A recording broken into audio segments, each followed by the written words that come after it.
أعوذ بالله من الشيطان الرجيم. وقال لهم نبيهم إن آية ملكه أن يأتيكم التابوت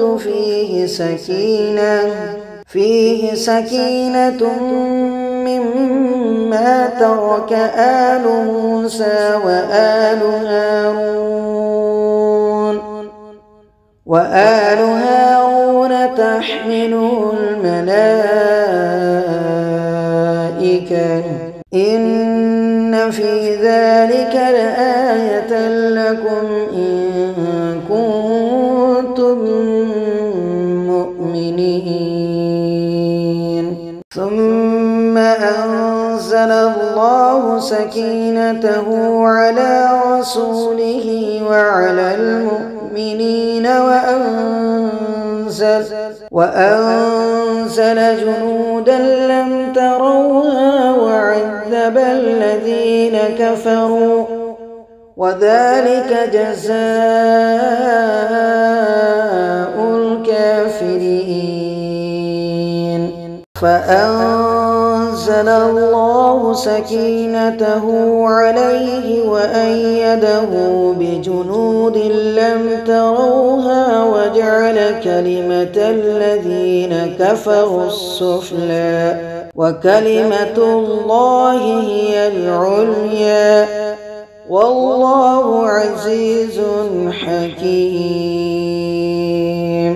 والذي أنزل السكينة في قلوب المؤمنين ليزدادوا إيمانا مع إيمانهم ولله جنود السماوات والأرض وكان الله عليما حكيما.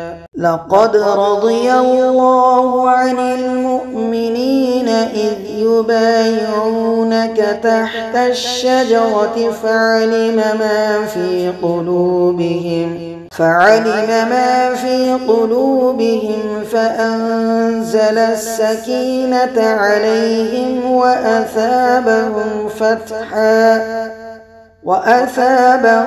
فتحا قريبا. إذ جعل الذين كفروا في قلوبهم الحمية حمية الجاهلية فأنزل الله سكينته على رسوله وعلى المؤمنين وألزمهم كلمة التقوى وكانوا أحق بها وأهلها وكان الله بكل شيء عليما.